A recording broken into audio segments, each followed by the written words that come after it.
ใฝ่ธรรมผู้แสวงหาคุณงามความดีทั้งหลายโดยทั่วกัน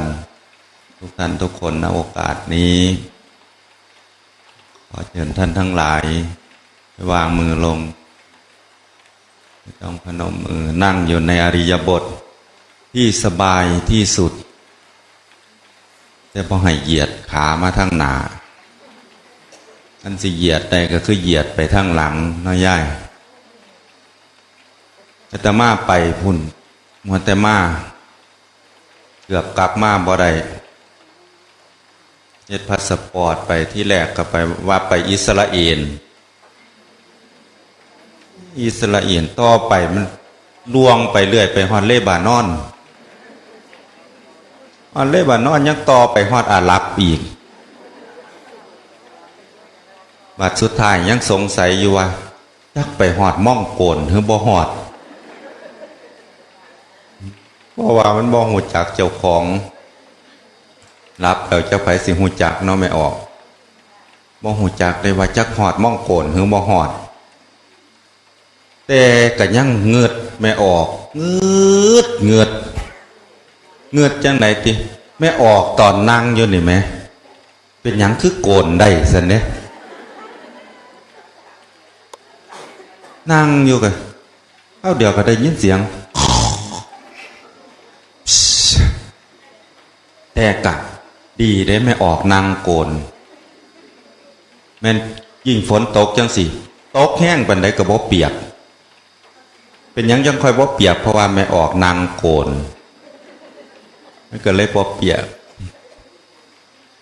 จังใดก็ดีมื้อนี้ก็คือว่าได้มีโอกาสมารว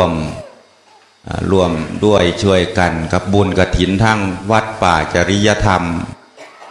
จังค่อยหรือว่ากับผมหรือว่าอาตมาก็ยังถือว่าเป็นผู้ใหม่ในศาสนาเข้ามาศึกษาหลักธรรมคำสั่งสอนใหม่จังใดก็ดีกะสิพยายามใส่สติปัญญาเท่าที่มีนำความรู้ความสามารถนำเอาหลักธรรมคำสั่งสอนมาบอกมาแสดงอย่าว่ามาสอนกันเถอะเนาะถือว่ามาเว้าสู่กันฟังสิ่งละอันพันละหน่อยเพิ่นว่านำความรู้ความศึกษาในด้านหลักธรรมคำสั่งสอนมาเว้าสู่แม่ใหญ่ฟังโอ้ยไม่ออกอันไหนนอกครับน้ำเป่าจังไหนจังค่อยว่าน้ำเป่าคันบ่เป่ากับฉันบ่ได้จะบ่ายข้างนอกก็ฮ้อนว่าในชีวิตของคนเฮาที่เกิดขึ้นมาได้มานั่งอยู่จังซี่เป็นเพราะว่าชีวิตของเฮาเป็นมาจังได๋เพิ่นว่าชีวิตของเฮาเนื่องด้วยบุญจากความเป็นมาถึงความเป็นอยู่แล้วก็สิสู่ความเป็นไปชีวิตของคนเฮาจากความเป็นมาชีวิตของคนเฮาก่อนสิได้มาเกิดเป็นคนต้องมีบุญส่งมาหลายจังค่อยได้มาเกิดเป็นคนถ้าบุญบ่หลายบ่ได้มาเกิดเป็นคนน้อยย่ายเนาะได้มาเกิดเป็นคนแล้วยังได้มาพบพ่อพระพุทธศาสนาอีกทั้งถือว่าเป็นบุญหลายจะมาพ่อแล้วหาลังคนก็บ่สนใจเอิ้นจังซี่พระสงฆ์องค์ข้าเจ้าเอิ้นเพิ่นก็บ่สนใจผู้ที่เพิ่นเว้าจังนึงว่าหูเพิ่นบ่ดีตาเพิ่นบ่ดีแต่พวกเฮาที่เข้ามานี่ก็คือบุคคลผู้ที่มีหูดีมีตาดีคือตาสติตาปัญญาได้มองเห็นว่าชีวิตของคนเฮาที่เกิดขึ้นมาแล้วควรสิเอาหยังเป็นที่พึ่งคิดพ่อยังสิก็คิดพ่อแต่เรื่องต้องเอาบุญเป็นที่พึ่งเพิ่นก็จังค่อยว่าพวกเมื่อล่าตีเพียนเวียนมาเป็นมือใหม่พ่วมตายมามินไก่เผาใหม่หมอชีวังเจ้าอย่าคิดต่อตั้งกรรมบาปหนานักให้เอาบุญเป็นสหายห่วมเฮียนเชียงสอนสิไปเหนือหรือไต่ให้เอาบุญเป็นมูล่างเถื่อบุญทรงอยู่พ่ายหน้าศาสสิมาอันว่าชาตินั้นบ่มีผู้ใดเห็น บ่มีไผยืนยันว่าสิมีจริงแท้คันเฮาหวังดีแล้วให้ทำดีไว้ซะก่อนประกันความเดือดร้อนดีกว่าแจบัดเถื่อรุ่นให้เพื่อเหนือตกไตเปิดแห้งพอดีทาผ้าบ่เข้าให้ฟันเจิมไว้แต่ไก่ฟันเหือไว้ประสงค์แห่ขามฟังผูกคังไว้ประสงค์ยอมเครื่องไหมสารใจไว้ย่ามฝนสิมาหอดเพี้ยนพำไว้พ่อใดตื่มบุญเพิ่นว่าเฮามาเฮ็ดเฮามาทำเฮามาผากเฮามาเพี้ยนเอาคอยอดคอยทนคอยแกะคอยไงหากสิได้ดอกตอนค่ำแกะกะแกะคักอยู่เนาะแม่ออกนั่งตั้งแต่เว้นจนฮอดปานนางคนพ่อขาสิหลุดออกแล้วปวดแห้งจะปวดกะยามันดอกให้ดีใจจงภูมิใจเถิดที่เกิดมามีขาเนาะยายจะข้ามเบิงมันกับบ่แม่นของคนดอกมองใดเป็นของคนไม่ออกอาตมาถามเนี่ยข้ามเบิงขาอย่างหนึ่งอยู่แต่ขาแข้งยับขึ้นมาสูงขึ้นมาแบบเป็นหัวเข่าสูงขึ้นมาอีกเป็นขาต้ยขั้นมาปวดก้นข้ามเบิงก้นยังไม่ออกก้นกบเดี๋ยวยังบ่ท่านเนี่ยมีมองเป็นของคนอยู่ท่านสูงขึ้นมาอีกค่ำเบิ่งมาทางหลังนี่แม่นหยังนี่งอนหยังนี่งอนตอแล้วยังบ่พ่ออีกไปร้อยเอาของเขามาอีกก็ยังมีอยู่ค่ำมาทางข้อหยังนี่ไม่ออกข้อหอยจนหอยบ่มีข้อมันมาอยู่น้ำข้นเบิดเพิ่นก็จังค่อยว่าชีวิตของคนเฮาเกิดขึ้นมามันบ่แม่นตัวบ่แม่นตนอีเกิดขึ้นมาเนี่ยแต่เฮาก็มายึดเอาเด้อันนี้โตของเฮาอันนั้นสามีอันนี้ภรรยาของเฮาลูกของเฮาถือออกมาเป็นของเฮาเบิดตั้งแต่โตนี่โตเดียวนี่ก็เพิ่นว่าขันธ์ห้าโตของเฮานี่ประกอบด้วยขันธ์ห้าขันธ์ห้ามีอย่างแน่รูปเวทนาสัญญาสังขารวิญญาณขันธ์ห้าเป็นโตทุกข์เป็นกองทุกข์อยู่นี่เจ้าของมีห้าขันธ์แล้วก็ทุกข์ซ้ำนี่ล่ะทุกข์ซ้ำไหนติย่ำนางโดนก็ปวดขา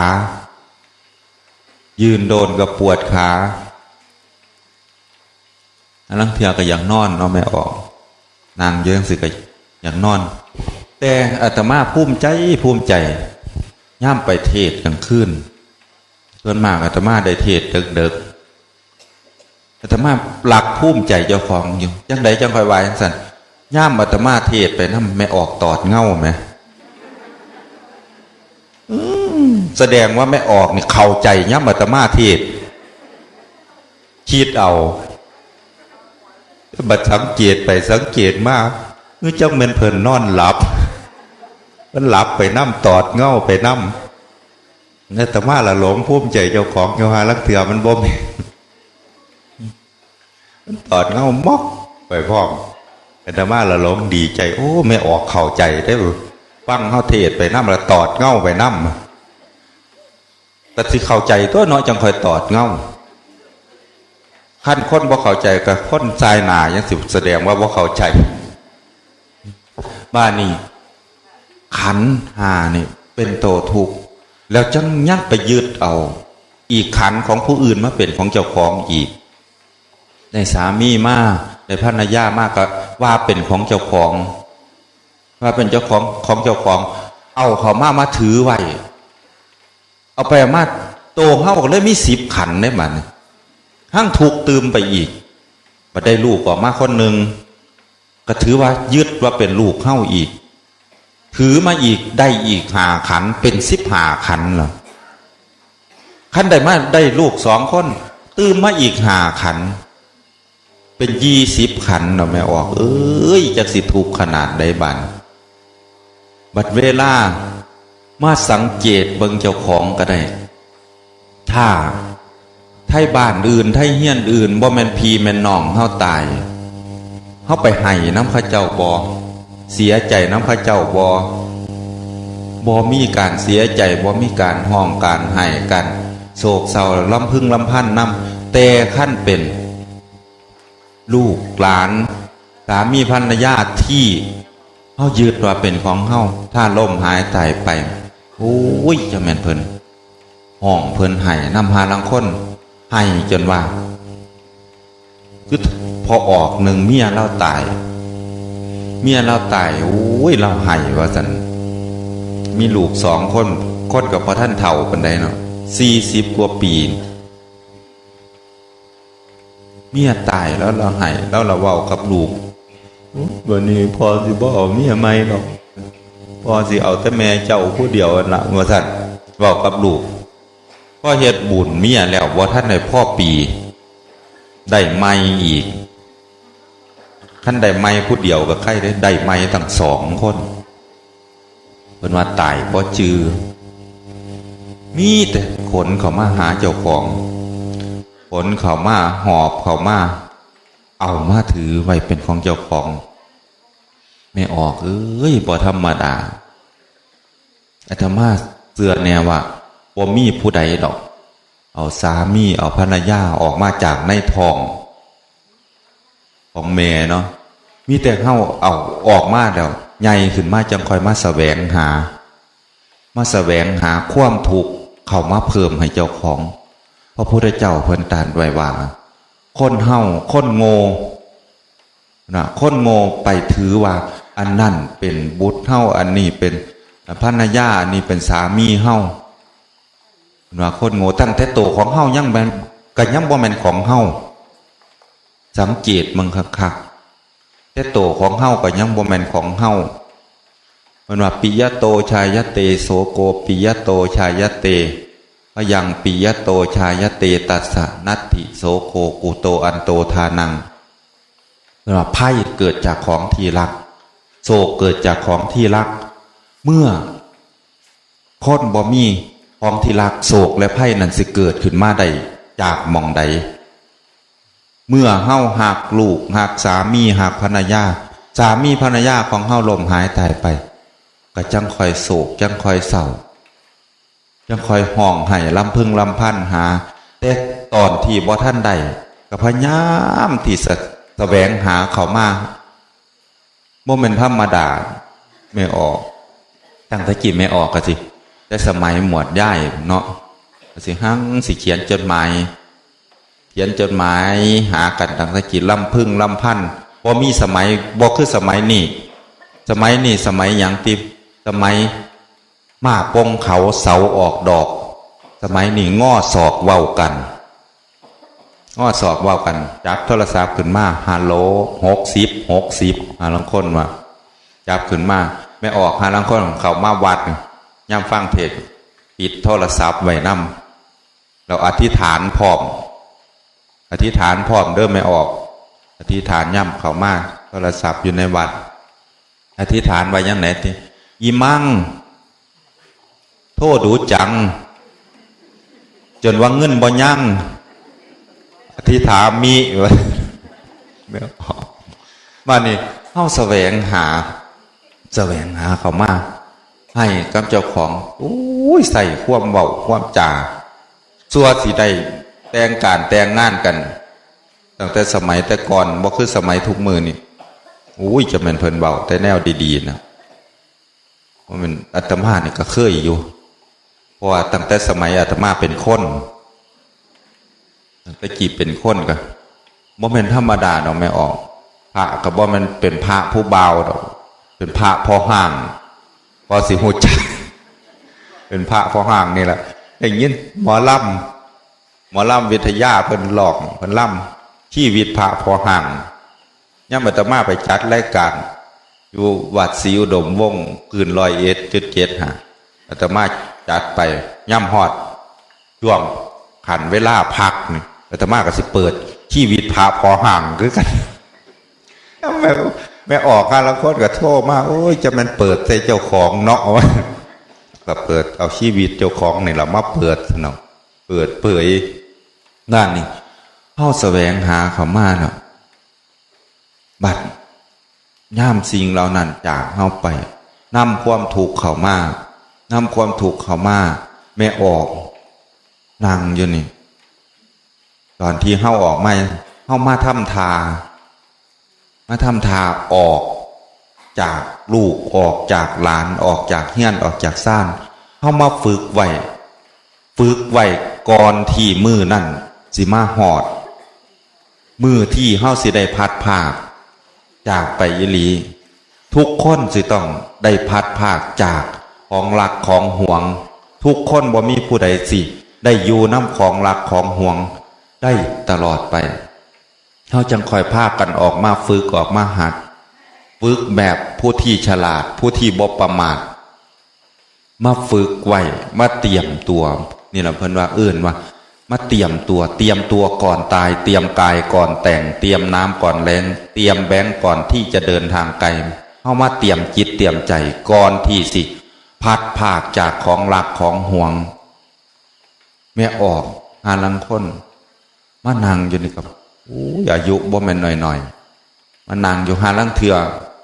หลวงพ่อขึ้นมาธรรมะแม่ออกไปฟังเทศย่ำหนาวหลวงพ่อก็ตาบ่ดีแน่หาลังเถื่อเลี้ยวไปเบิ่งแม่ออกหัวขาวอะไรว่ามันไม่ออกใส่หมวก ไม่ออกคือพอถอดหมวก เอาออกแล้วก็ถอดว่าได้แล้วเนาะสาดผมขาวเนาะย่ายเนาะเอายาอย่างย่อมมะขาวได้ขาวดีนั่งอยู่ทั้งนานนี่ก็ขาวไปขาวตั้งแต่ผมเนี่ยแขวเป็นยังคือดำไปหยอกหลานจนหลานโมหัวหลานนอนอยู่อูไม่ใหญ่ไปตะวัดก็กลับขึ้นไปจ้าเอาสั่นไปหยอกหลานมันละไห้กากขึ้นเลยไปเพื่อนเราไปแย่งแวนเมืองเจ้าของเทิงวองเทิงดำเฮ้ยกันย้อนหลานไห้ดอกเป็นหยังฮะลังเถื่อเป็นหยังมันจังคอยดำฮะลังเถื่อเป็นไม่ออกฮะลังค้นกับเชี่ยวหมากเนาะเชี่ยวหมากบัดเชี่ยวบัดทนมัน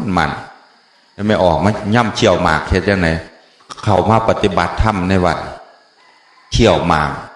เฮ็ดยังไงไม่ออกทมไปทั่วทีบมันบาปนะทมไปทั่วทีบบาปอธิษฐานเอาคือกันย่ำเชี่ยวหมากในวัดอธิษฐานยังไงที่ไม่ออกอีมั่งคือเก่าน่ะสกปรกจัง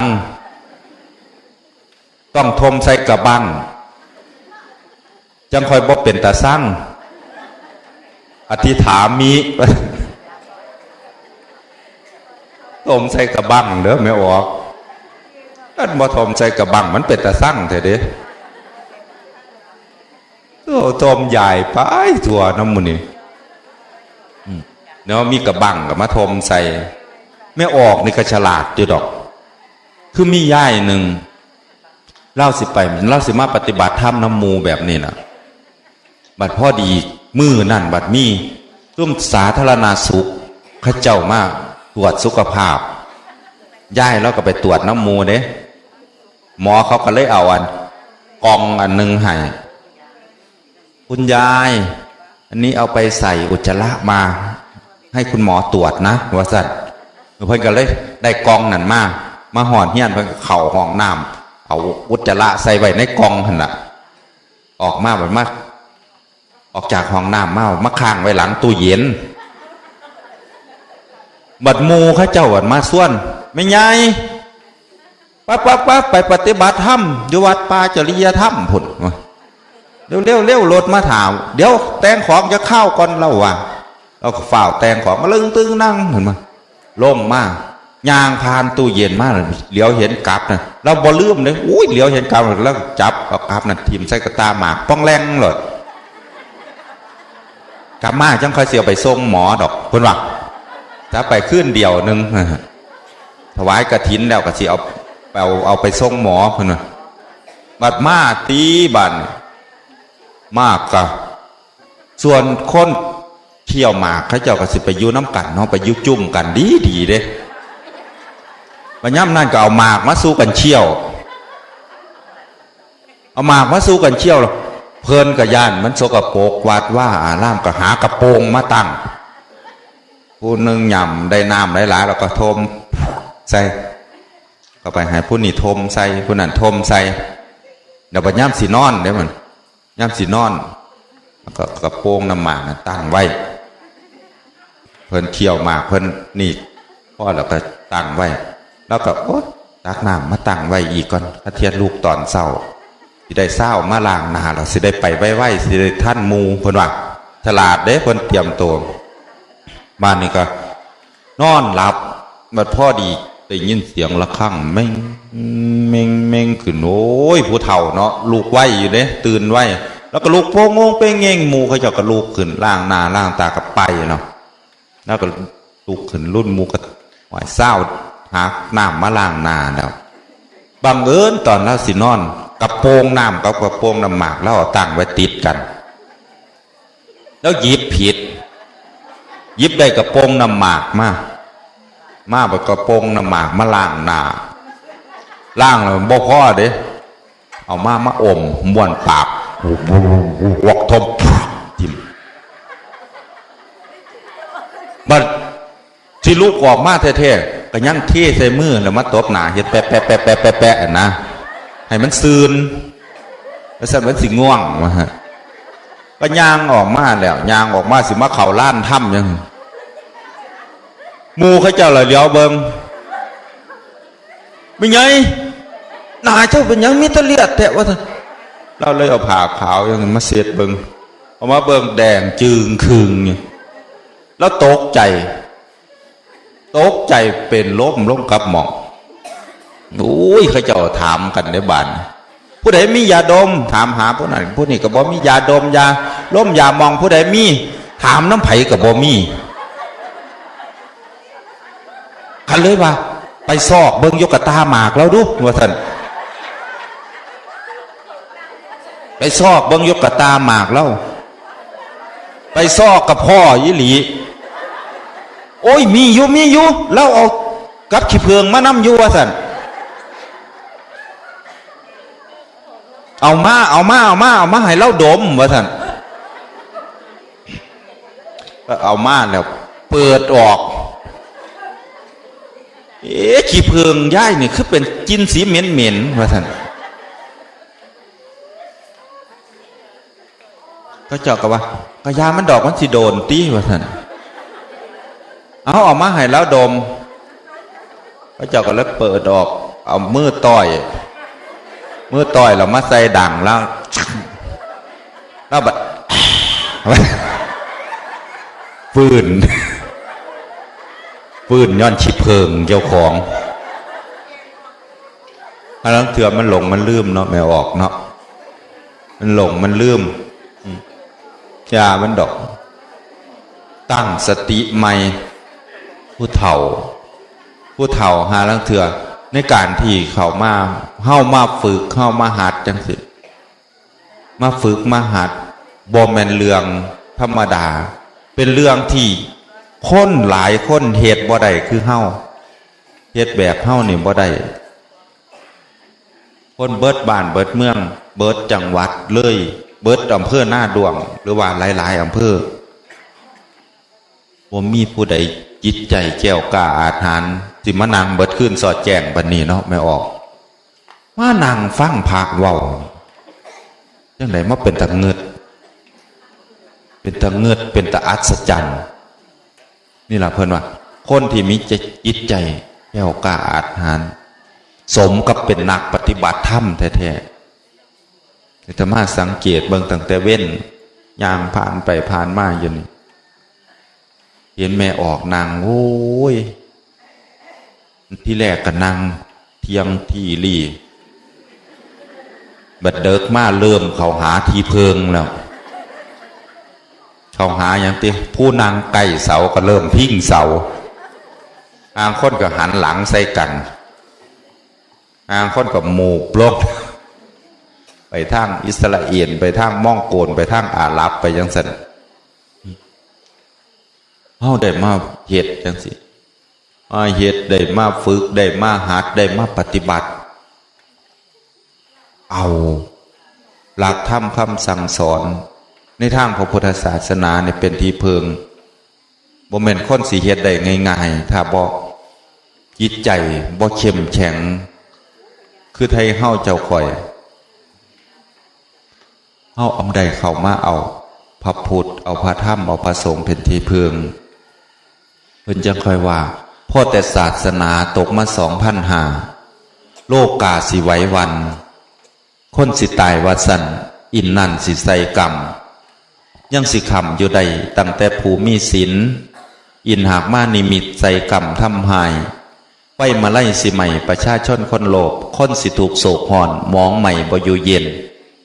เว้นแต่ภูเขาส่วน3ห่มโพสีหากสิมีความสุขอยู่เย็นไปหนา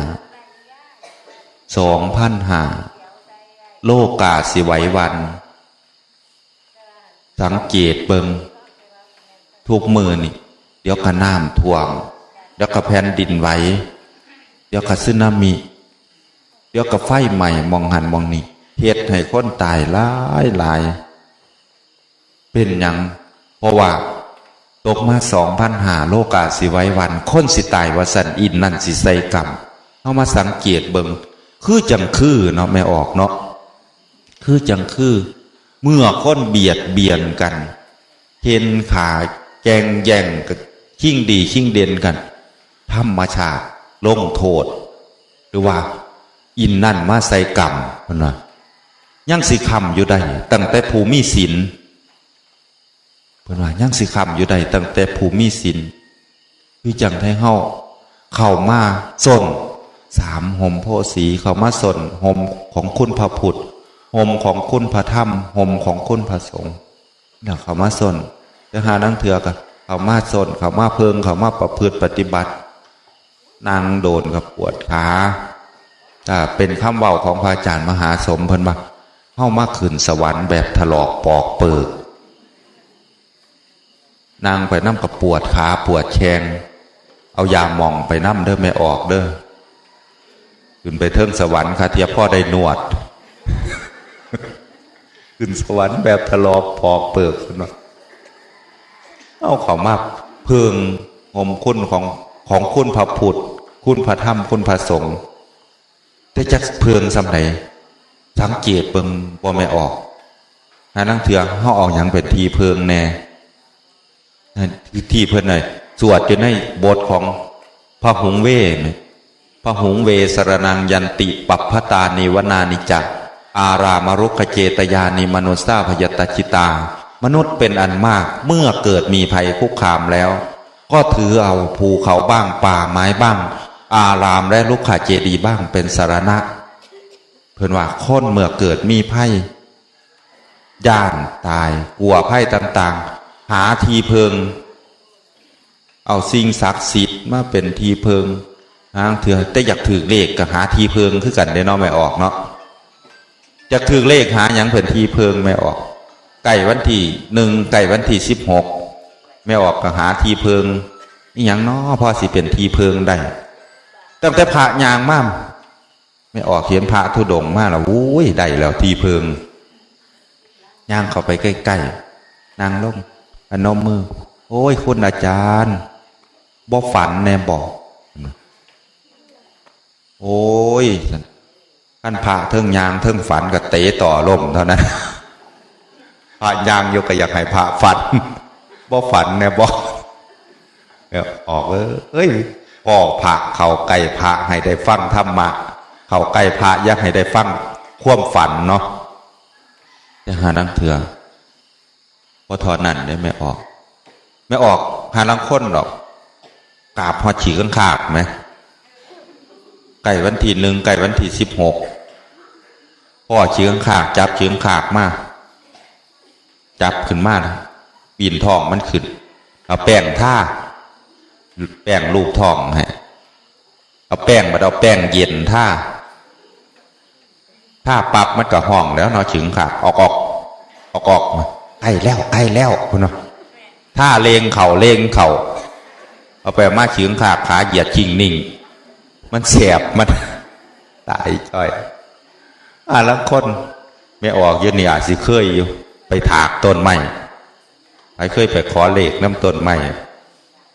ไปถากต้นไม้ไม่ออกเอ้ยมือนั้นมีเจ้าของความคิด พิ่นส่วนหมู่ไปปักไปสิพาไปเอาเลขไปส่วนเอาพ่อใหญ่จานพร้อมบาดนี้ถ้าพ่อใหญ่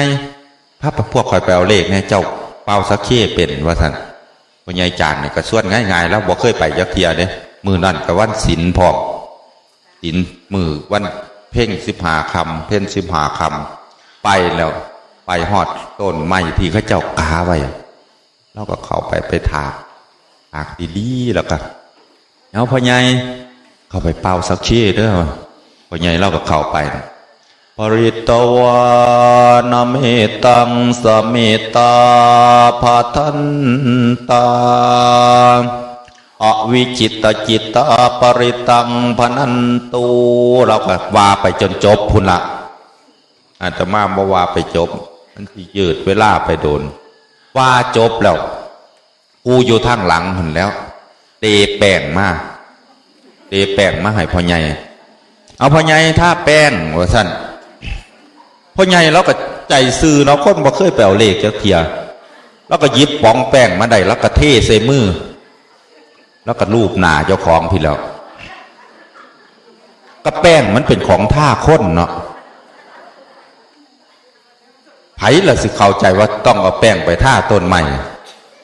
แล้วก็บ่เคยไปเอาจักเที่ยแล้วก็ท่าลูบหน้าเล่าผู้อยู่ข้างหลังก็ยังว่าท่ามนเด้อพ่อใหญ่ว่าซั่นบอกแล้วท่ามนแล้วก็เทใส่มืออีกแล้วก็ลูบหน้าอีกมนปัญญังบัดนี้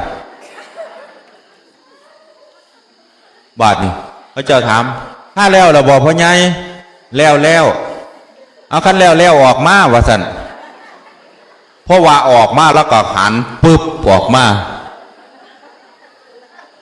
ซุ่มอยู่ทางหลังก็บ่ได้คิดว่าพ่อใหญ่นั่นสิเอาแป้งท่าหน้าเจ้าของก็คิดว่าพ่อใหญ่สิเอาแป้งท่าต้นไม้พ่อใหญ่ก็บ่ได้คิดว่าสิเอาแป้งท่าต้นไม้แล้วก็เพราะว่าแป้งมันเป็นของท่าคนก็รูปหน้าเจ้าของมนๆซะแล้วก็หันออกมาซุ่มอยู่ทางหลังป่วยแต่เห็นหน้าขาวเพ้อเว้ออยู่ตกใจกันลูกแลนพ่อใหญ่จานนั่นแล้วก็แลนน้ำมูแล้วมูแลนบัดพวกนั้นงวกมาบัดไหนก็เห็นแต่หน้าขาวเพ้อเว้อน้ำก้นโอ้ยจำว่าเศร้าจนเข่าหอดบ้านแวนสูแลนหนีหยังว่าสันพ่อใหญ่จันก็แลนหนีเจ้าแล้วเจ้าแลนน้ำพวกข่อยเฮ็ดหยังเอาก็แลนแต่สูภาคกูแลนว่าเพื่อนไปเอาหยังเป็นทีเพิงเพื่อนไปเอาต้นไม้เอาภูเขาเล่ากาเอานั่นเป็นทีเพิงมันบอกแม่นหนทางที่สิพ้นทุกดอกแม่ออกทางค้นก็ไปเอาทกสเนาะเป็นทีเพิงเอาทกสเป็นทีเพิงย่ามนั่นก็ไปยืมมาแต่บัดย่ำสีทรงเดี๋ยวเนาะบาทเนี่ยโอ้ยจะเป็นยากแล้วกับเขามาอยู่วัดเนาะย่ายเนาะเขามาหาตูดกินน้ำพระอาจารย์นี่รุนรนผ้าอันปฏิบัติธรรมดูอยู่ดอกท่านปฏิบัติธรรมเที่ยนี้แล้วกันสิต่อเที่ยหนาอยู่มันห่างกันวังเคืองเดือนนี่ก็จะกลับเด้อย่ายเด้อตูดกินอยู่แถวนี่แหละนั่นได้ช่วงออกพรรษาแล้วหั่งคักงานปฏิบัติธรรมหลายได้ยินข่าวว่าปฏิบัติธรรมอยู่มองใดไปโว้ยสบายเขาก็บ่ได้หนึ่งกินเองเนื้อกินก็บ่ได้เฮ็ดภาษามานั่งอยู่นั่งหลับตาอยู่ซื่อๆข้าวเดียวนี่แหละเพิ่นว่าเฮาได้มาอยู่สวรรค์สั่นย่อมากสั่นย่อมากข้าวเดียวก็ย่ออ้อย่อมาข้าวเดียวก็ได้กินมานั่งมาปฏิบัติธรรมนำเพิ่นไปมองหันแน่ไปมองนี่แน่ก็เบิดปีเบิดเดือนไปดอกย่ายแต่อันเบิดปีเบิดเดือนของการไปหาปฏิบัติธรรมมันได้คุณค่าได้สาระให้กับชีวิตให้กับจิตกับวิญญาณของเฮาพระพุทธเจ้าเพิ่นว่าสารัญจะสารโตยตวาอาสารัญจะอาสารโตเต สารังอติคัจฉันติสัมมาสังกัปปะโคจลาเพราะว่าบุคคลใดผู้ที่มองเห็นสิ่งที่เป็นสาระว่าเป็นสาระมองเห็นสิ่งที่บ่เป็นสาระว่าบ่เป็นสาระบุคคลนั้นชีวิตของเขาย่อมเจริญไปในทางสัมมาทิฏฐิคือจังไทเฮ้านี่แหละมองเห็นสิ่งที่เป็นสาระก็คือมาฟังคำเบาคำจ่าของสมณะชีพราหมณ์นำไปใส่นำไปคิดนำไปพิจารณาในชีวิตการเป็นอยู่ในขอบในครัวของเฮาแต่ละมื้อแต่ละวันแต่ละเดือนการที่เฮาอยู่ในขอบในครัวอยู่ในเฮียนในซ่านหาลังเถื่อไม่ออกย่ำกลับไปบ้านเหตุให้คือนักปฏิบัติธรรมเด้อย่ายเด้ออาตมาสิฝากไว้ก่อนสิแจ้งจะไก่สิหอดเวลาไปพูดเลี้ยวหาจะขืนตอนจะม่งอาตมาเลี้ยวหานาฬิกาบัดได้แท้มาลีอยู่นี่ ลีอยู่ไกลๆนี่เนาะ มานี่เฮากลับไปบ้านเหตุให้คือนักปฏิบัติธรรมไม่ออกเข้ามาวัดจังสิเข้ามาล้านถ้ำอาตมายืนสังเกตเบิ่งอยู่ดอกเห็นไม่ออกเข้ามายางเข้ามาหอดมานางล่องปับกราบมับกราบงามนี่ตอนเฮาเข้ามาล้านถ้ำแต่บัดเฮาย่ำสิลูกออกไปไม่ออกกกราบมับเว้ากันก็เว้าแบบนักปฏิบัติธรรมอีหลีได้เว้าค่อยๆเว้าแบบซิมกันไม่ออกเจ้าสิไปยังไปเข้าห้องน้ำเพื่อนกันคิดข้างกันป้าไปเข้าห้องน้ำคิดกันทางเที่ยวมันปวดขาแค่กันโลกไปเปลี่ยนอริยบทไปเข้าห้องน้ำมันย่ำเมื่อบานได้ย่ายเมื่อบานเอาแบบนี้ไปใส่เด้อขึ้นไปเทิงเฮียนกับขึ้นไปหอดกับกราบอับเทิงเฮียนย่ำใจให้อย่าปล่อยให้ลูกให้หลานกันปล่อยแบบนักปฏิบัติธรรมปล่อยอย่างไหนครับจะปล่อยแห้งนะ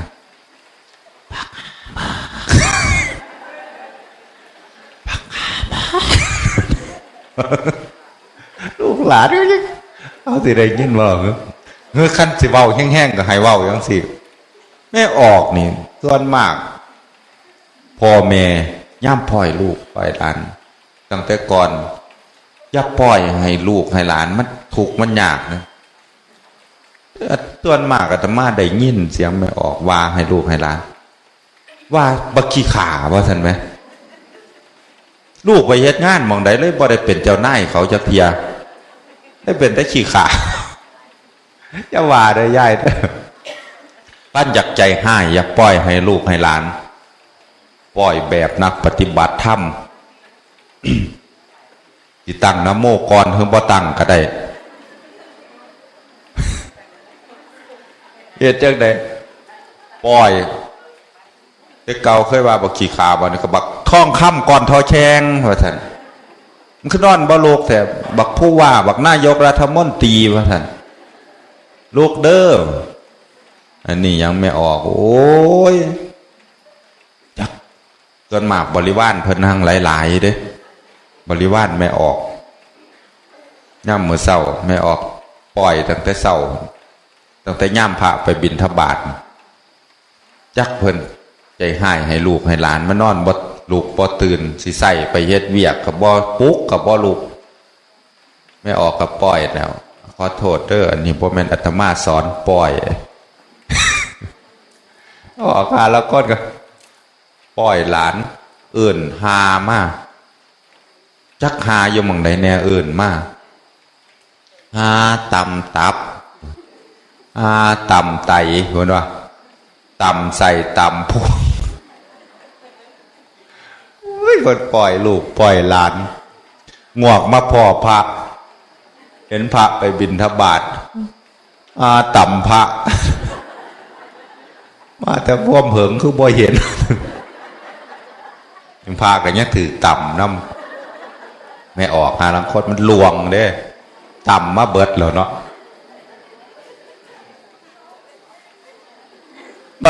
ลูกหลานลูกขึ้นมาได้แม่ออกเอ้ยมันมานั่งเฮ็ดตรงโปงอยู่บีบยาสีฟันใส่แป้งแล้วก็นั่งเฮ็ดตรงโปงอยู่คือจังคนบ่มีชีวิตจิตใจนี่มั้ยเป็นหยังมันจังค่อยเป็นจังสั่นตับไตใส่พุงมันบ่ยั้งกินเบิดอะไรเตือโอ้แม่ออกเอ้ยสนุกแต่ย่ำมาวัดกับว่าคือเฮ็ดคือนางเคียมยางกระเคียมมันย่ำเมื่อบานจะเป็นยังสิคือว่าเป็นบุย่ำมาวัดก็ย่ำทำวัดน้ำพระอาจารย์เพิ่นพาทำวัดเตรียมดีๆนะเราจะมาเปิดวิทยุฟังเป็นว่าวไทยเนาะอันตมากขึ้นมานี่จักได้ว่าวไทยจะคว่ำผมว่าวไทยว่าคล่องย่ำทำวัดไม่ออกมาเปิดฟังยินเสียงไม่ออกทำวัดนำย่ำพระอาจารย์เพิ่นพาทำอรหังสัมมาสัมพุทโธภควา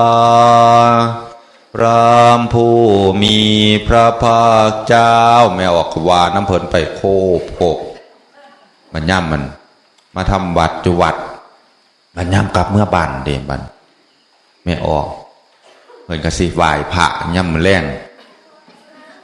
ลูกหลานก็เปิดโทรทัศน์ดังๆซะหน่อยเทิงหยอกกัน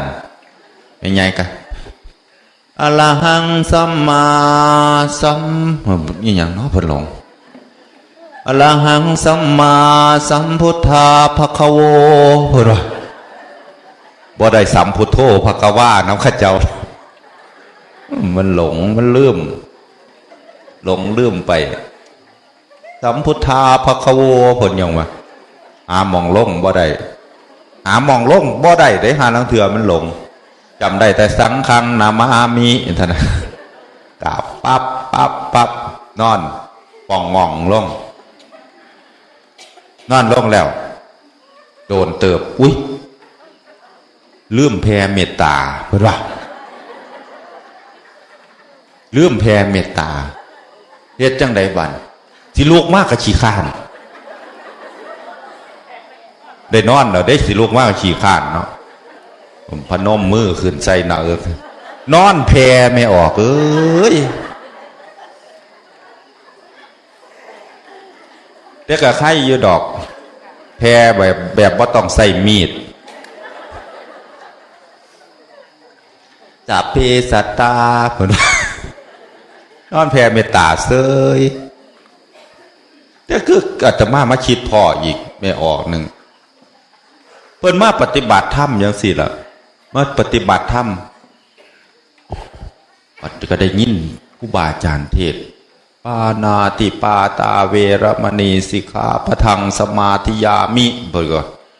ฆ่าสัตว์ตัดชีวิตการเบียดเบียนชีวิตปิดชีพเขาทำให้เราอายุน้อยถอยลงต่ำปราศจากอนามัยไข้ประจำผู้ใดทำกรรมนี้ไว้ชีพไม่ยืนเพิ่นว่าผู้ใดมักฆ่าสัตว์ตัดชีวิตอายุสิบ่ค่อยยืนเป็นคนกิโลกอดแอดแต่ถ้าผู้ใดรักษาได้บ่ฆ่าสัตว์ตัดชีวิตสิมีอายุ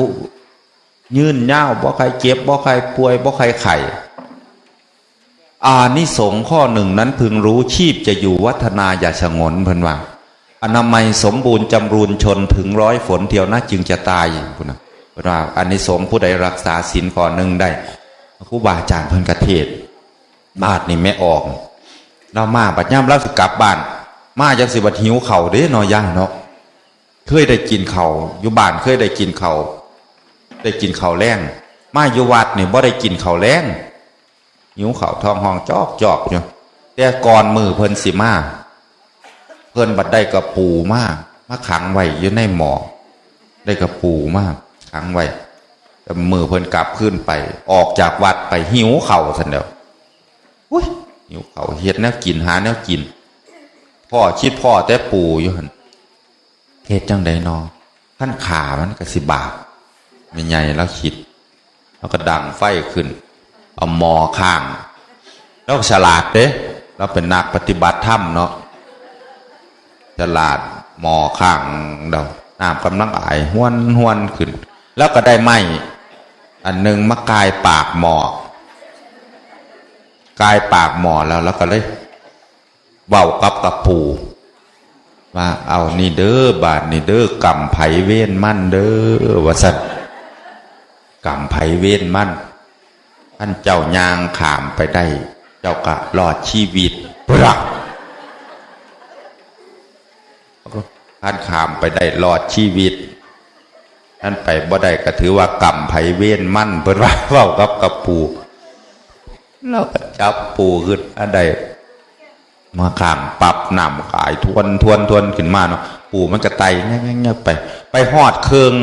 อายน้ำห้อนขึ้นมาปูมันสั่นตกป๋อมลงไปไม่ใหญ่แล้วกันยังวะสัพเพสัตตา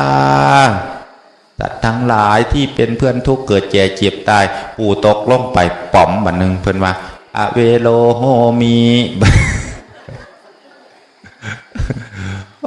จับคนว่าตัวที่สองไตไปอีก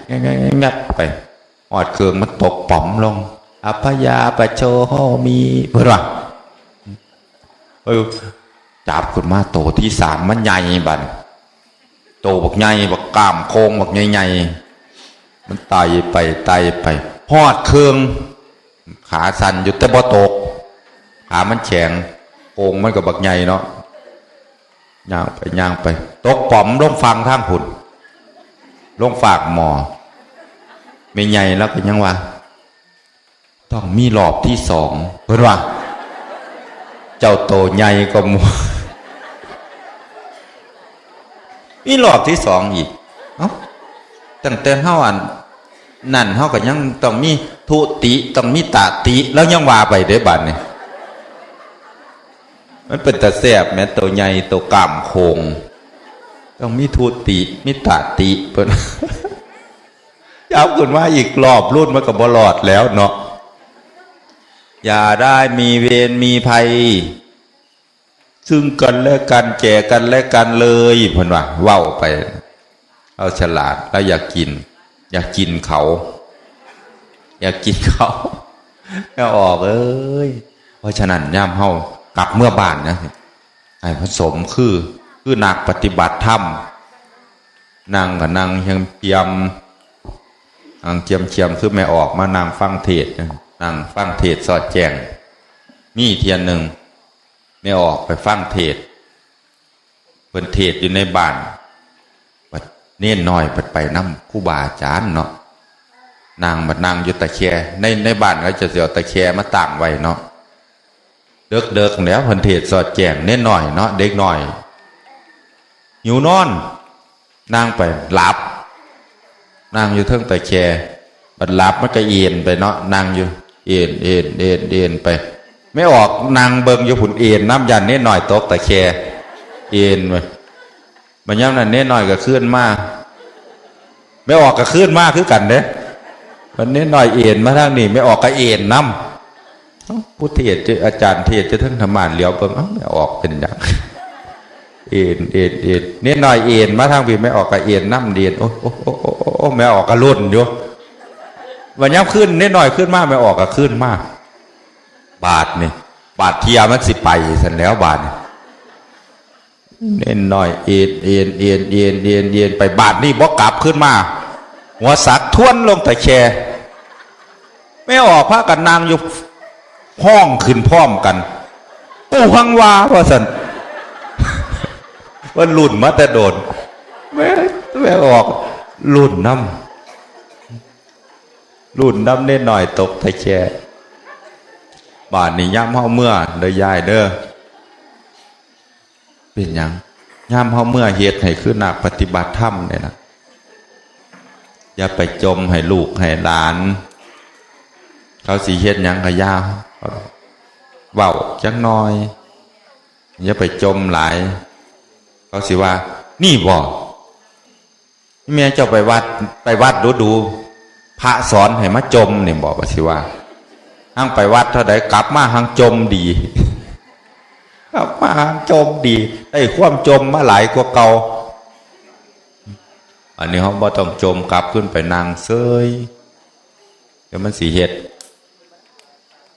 ไม่ออกนี่เป็นห่วงแต่เขาได้ไม่ออกก็ได้มาอยู่วัดก็ยังโทรกลับขึ้นไปหาเขาลังคนโทรขึ้นไปมาเขาแล้วบ่ญาติลูกว่ามาเขาท่านเขาจีไล่ปนนะก็มันสิพากันกินข้าวสารกับมันกินซะตัวเนาะมันสิบ่มาเขาบ่มาไว้ถ้าหนึ่งกินปนนะ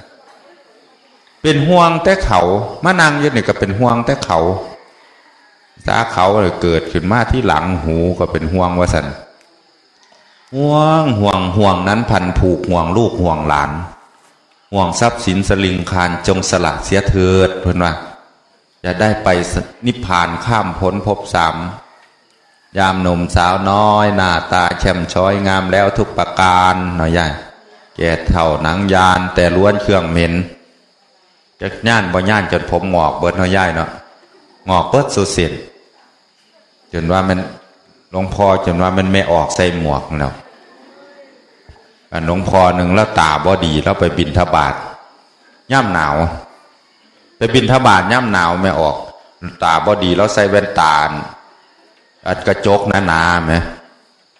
ย่ำหนาวหมอกมันทางนี่เนาะอายหมอกหลวงพ่อแล้วก็ไปเทิงน้ำหมอกติดอายหมอกติดน้ำแว่นตาเนี่ยเอายางไปกำลังสิเข่าป่านปัดมีหมาฝรั่งโตบักใหญ่แม่หมาพันธุ์ตัวใหญ่ๆตัวสีดำเอิกมันเบิดขาวมันนั่งอยู่ข้างทางหลวงพ่อแล้วก็ตาบ่ดีบันไดเนาะแล้วก็ยางไปหอดใกล้ๆแล้วก็ก้มลงจักหน่อยเปิดบาทซื้อหมาแล้วว่ามันโยมนั่งถ้าใส่บาทตาบ่ดีบันไดพอก้มลงจักหน่อยหมามันก็เห่าหรือปุ๊บวะโอ้แล้วก็เสด็จไปแล้วตอนนี้ก็ไปเวลา16 โมงเหลืออีก5 นาทีก็ถือว่าอาตมาเมื่อนี้ก็ได้มาคือโอกาสได้มาร่วมแสดงความคิดเห็นนำก็อย่าได้ถือว่ามาเทศสั่งเทศสอนกันเท่าน้อยย่ายเนาะมาเอาปกิณกะธรรมสิ่งละอันพระละหน่อยมาเว้าสู่ญาติสู่โยมฟังตั้งแต่เริ่มต้นขึ้นมาขอสรุปจักหน่อยว่าแต่ท่านว่าแต่เริ่มสิอวยแม่ออกพนมมือหลดเดี๋ยวนี้คือจังสิจากให้เศร้าแต่โดดนางอยู่ที่แรกก็สิพุทโธยุ่นเนาะพุทโธแต่ขั้นโดนไปปาดโธย่ำใดสิเศร้ามันแจ้งเพราะแห้งแล้วเด้ว่าเราออกเราคนเนาะแม่นเดาผู้หัวแต่มาอันพุทธนี่มันนางมาตั้งแต่เว้นจนสอดแจ้งแล้วมันห่วมสิตายแล้วออกงานแล้วคนบัดสิสงสัยว่าพระรูปนี่มาแต่ใดน้อบัดสิอาตมาบ้านเกิดเมืองนอนเป็นคนไทยบ้านเทพคีรีไม่ออกสิหูจักอยู่ที่เนาะบ้านเทพคีรีแต่เป็นพระอยู่วัดศรีอุดมวงศ์จำพระอยู่น้ำพระอาจารย์พระครูอุดมวรานุวัตรได้ถือโอกาสมากราบมาเยี่ยมมายามครูบาอาจารย์พระอาจารย์ในรถได้มากได้เข้ามาบ่ท่านได้หลายเถื่อเป็นคนอยู่แถวนี่ยุดจะไปอยู่แถวใดก็เป็นคนคือเก่าหรือว่าน้อยยายเพราะมันเป็นคนได้อยู่บ้านเฮาดอกไปอยู่ต่างประเทศก็ยังเป็นคนอยู่แต่ตอนนี้อาตมาบ่ได้เป็นคนอาตมาเป็นพระตอนตั้งแต่เริ่มขึ้นมาที่แรกอาตมาก็เว้าเรื่องชีวิตของคนเฮาที่เกิดขึ้นมาได้ย้อนบุญชีวิตของเฮาเนื่องด้วยบุญจากความเป็นมาถึงความเป็นอยู่แล้วสิสู่ความเป็นไปอาศัยบุญเฮาจังคอยได้เข้ามาเหตุมาสร้างมาสมเอาบุญกุศลคุณงามความดีอันว่าบุญบาปนั่นเป็นครูคือเงานั่นนำเฮาไปสู่วันบ่มีเว้นขั้นมันเฮาผ้าเล่นผ้ามันเต้นแลนผ้ามันแอนฟอนเงานั่นก็แอนนำขั้นเฮานางยองเงาก็นางลงตามขั้นเฮาเอาหลังนอนก็อ่อนลงนอนด้วยขั้นเฮาโตนลงห่วยผู้เขาหลายลานขึ้นต้นใหม่ผาลานดานเขาเงากติดตามเกี่ยวเกาะเกี่ยวพันธนั่งบ่ได้มีย่ำเหินห่างไกลกันใดอันนี้ฉันได้แท้ทั้งสองบุญบาปมันก็ติดต่อกลตามส่วนดอกผูถ้ำอุโภปุญญัญจะปาปัญจะอย่างมัจโจกุรุเตอิทะ เมื่อผู้ที่ตายไปทำบุญและบาปใดๆในโลกนี้แล้วบุญและบาปนั้นย่อมติดตามเขาไปคือกันกับเงาติดตามตัวของเงาไปท่านนั่นละเพิ่นว่าสร้างกรรมไว้อย่างไรในอดีตกรรมจะติดตามไปในภายหน้าเหมือนพืชพันธุ์หว่านไว้ในเนื้อนาผลย่อมปรากฏเป็นเช่นเผ่าพันธุ์จึงควรทำกรรมดีที่ไร้โทษโลภหลงโกรธอดใจกระใสสันจะประสบสุขสดชื่นทุกคืนวันเพราะบุญบันดาลโดนพ้นทุกเอ่ยแล้วก็ต่อมากับเว้าเรื่องขันของเฮาขันหานี่แต่รักษาขันหานี่ก็ถูกพ่อแห้งแล้วอย่าไปยึดเอาหลายเด้อว่านั่นเป็นของเฮาเป็นสามีเป็นภรรยาเป็นลูกเป็นหลานเฮาที่ปล่อยว่างๆหักออกมาแล้วก็สรุปออกมาลงถ่ายที่เฮามารวมกันประพฤติปฏิบัติธรรมกับเมื่อบ้านให้เฮ็ดคือนักปฏิบัติธรรมคืออาตมาว่าเด้อยายเด้อฝากไว้อาตมามาสรุปลงจ่อๆให้ฟังซื่อๆดอกเว้ามาโดนๆก็เลยสรุปให้ฟังในจังหน่อยเพราะฉะนั้นวันนี้ก็คือสิสมควรแก่เวลาเนาะ6 โมงเช้าพอดีก็ขออนุโมทนาสาธุกับบุญกุศลคุณงามความดีที่ญาติโยมได้ร่วมกันประพฤติปฏิบัตินั่งฟังเทศฟังธรรมแม่นสิเงาหลับเงานอนแน่ตอดเงาใส่พระแน่กะยาดอกผมมากับลูกกับหลานจ้างเขามาคือข้าเจ้าจ้างมาโอ้จ้างเขามาแม้จะว่าไปวัดบ่อนนี้คอยเอาเงินให้นี่เจ้าคือว่าไปวัดไปทำบุญน้ำเพิ่นแน่อันนั้นหาลังคนก็เข้าคิดทางบวกกับว่าโอ้ยลูกหลานเขาจะเป็นดีเนาะแต่ขั้นคิดทางลบแบบว่าจะเป็นเขาสิสร้างเขาจมเขาล้ำค่าเขาจมที่เขาจ้างเขาไปวัดแบบว่าโอแมนบางเทื่อลูกหลานฉลาดผู้เป็นลูกเป็นหลานฉลาดหายเงินกับมี่ได้มือนี่ไม่ออกผู้ใดอยากลูกมาใส่หายเงินก่อนลูกมาเด้อผู้ใดใส่มือนี่ใส่ก่อนมูสิรวยก่อนมูรวยแบบว่าบรรยาบรรยั่งเลยล่ะรวยแบบสะบั้นหันแหลกรวยชนิดที่เหงื่อก็ไม่ต้องแตกแดดก็ไม่ต้องไปตากแล้วมืออื่นนี่รวยแบบทำเพื่อรวยแบบเรือลั่งรวยแบบว่าบรรยาบรรยั่งเด้อโยมเด้อลูกเด้อผู้ใดตัดสินใจไว้ก่อนมูรวยก่อนมูเลยอาจารย์มหายังบอกอยู่เด่นขึ้นนี่ยังบอกเนอะบอกแม่41แม่นอยู่บอกจังไดกะพิจารณาเอาเด้อย่อมเด้อมืออื่นย่างมือเศร้าที่นายิ้มตอนบ่ายย่างให้มันนาแหงเด้อโอ๊ยหาต่ำย่างให้หาว่าต่ำย่างมือแรงเด้ออันนี่มันนั่นเทียนเก่าใหม่ลงมานี่แล้วเนาะนิมนต์พ่อแม่ครูบาอาจารย์นะครับเด้อนิมนต์เอามาสู่ลานธรรมได้เวลาแล้วเด้ท่านสวยกว่านี่บักท่องสิมาเวลากันหมอลำจังไหนข้าเจ้าจังเคยวาน8 โมงเช้า9 นาฬิกาหมอลำก็ได้รับการศึกษาคุณนะ8 โมงเช้าจังไหนสิไป9 นาฬิกาว้าวไปทัวทีทัวแดนงูจากว่าพวกข้าเจ้าแต่งมาแต่งผีกับว่าเอาไม้ก็ได้ตัวเนาะอันโยบอกไม่ออกคือพระอาจารย์มหาว่าย่ำพระแลนพระจังไหนก็ไปบอกแต่ย่อมเป็นหนีมานี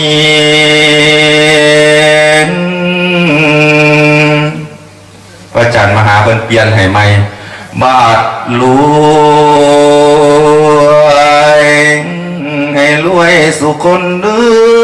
อว่าท่านอะไรสิบอกไม่ออกย้ำเจ้าเดินดันดนมาระวังกลางสนามอันแต่ธรรมะมาวันหนึ่งช่วงวันหนึ่งอาตมาเรียนลูกข้อหลายเลยข้ออักเสบจังในลูกข้อมันบอก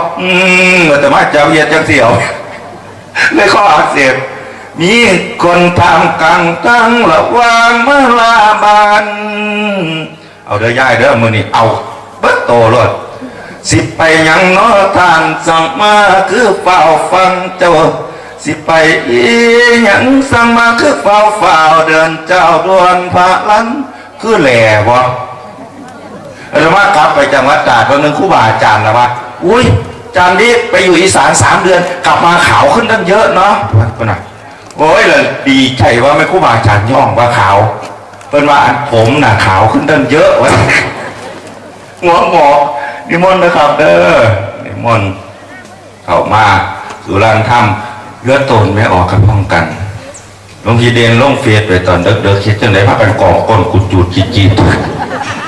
ผู้ไทยลูกลงเฟซกับว่าผิดจารณาเดี๋ยวนี้ไม่ออกกองก้นฟังเทศเป็นไงก็ยึดไทยลงเฟซเลยโอ้นี่สไตล์การฟังเทศของญาติโยมของเขาเนาะเป็นว่าฉลาดเด้หนาวกับผ้าห่มของหัวย่านหลวงพี่เดนทายลูกย่านเห็นหนากับผ้าห่มปกหัวจะก้นเหรอก้นเนี่ยโดมันหนาวเดิมมากมันหนาวกันอุจับนี่แล้วแต่มากก็อยู่บ่ได้ด้วยกันเย็นเขามาละไอ้ถ้าอากาศเย็นละไอน้อยไปร้อยมากกลับคุณไปนอนอยู่วัดซิวเรามองเสยฟังเทศสอดแจ้งคือกันนะเปิดวิทยุไว้แต่ผู้ฟังอยู่บ้านอย่าคิดเด้อว่าสิได้ฟังคือผู้นั่งอยู่นี่ขนาดอาตมาก็เปิดวิทยุไว้อยู่ข้างหูแท้ๆอ้างเถื่อยังหลั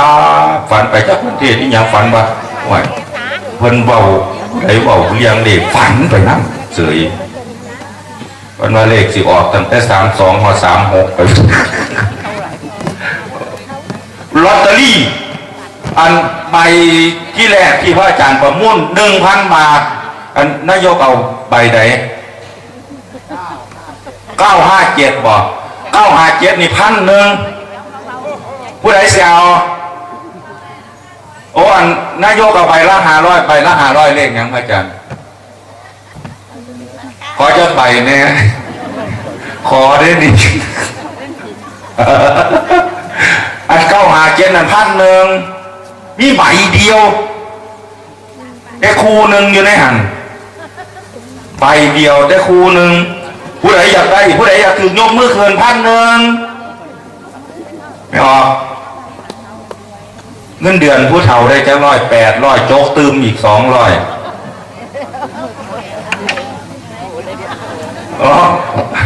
โอ้ยท่านคุณนายกเอาแล้ว500เหลืออีก2 ใบเหลืออีก2 ใบเอาด่วนรีบเร่งเร็วไวญาติโยมญาติธรรมทุกท่านทุกคนถ้าคิดซาอาจจะว่าเห็นใจเด้ยังอีก2 ใบหนึ่งคือนางเงียบเท่าไหร่จับขาสั่นกับสิพ่อแบ่งขูออกก็20 บาทบุบอาจารย์มาอะไรเห็น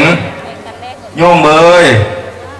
อาจารย์มหาสมปองมาโยมเราพากันลูกมาถ่ายรูปน้ำเบื่นไปพระอาจารย์เทียบเขามาโยมเราพอมาถ่ายรูปน้ำเป็นจังไหนคิดจังไหนอยู่เดี๋ยวนี้อะไรมีแต่ผู้อย่างมาถ่ายรูปน้ำแต่มาจะไปเปลี่ยนซื้อคือกันนะไปเรียนอีกสัก3 ปีสิบ่ได้ยุบมหาสมปองแต่ต้องไปเปลี่ยนซื้อซะก่อนเด้มหาประเสริฐเอามาเด้ออย่าโยมเด้อพ่อแม่ครูบาอาจารย์ขึ้นมาแล้วอ่ะเอาพร้อมเดี๋ยวพออันพร้อมถ้าสิได้กราบพระพร้อมกันเนาะเตรียมเด้อไม่ออกผู้ใดเหยียดขาอยู่กู้เขาเมื่อคืนเพื่อนไหนเหยียดขาก็เพราะเหยียดโดนเตรียมตัวเวลาพอถ่าไผเด้แต่มาพอท่านพอเงี้ยก็บอกปลุกได้ดูนี่มาฉันข้าวต้มเพื่อจงไว้ให้ถ้วย 1 ถ้วยสุดท้ายเบิดพอดีว่า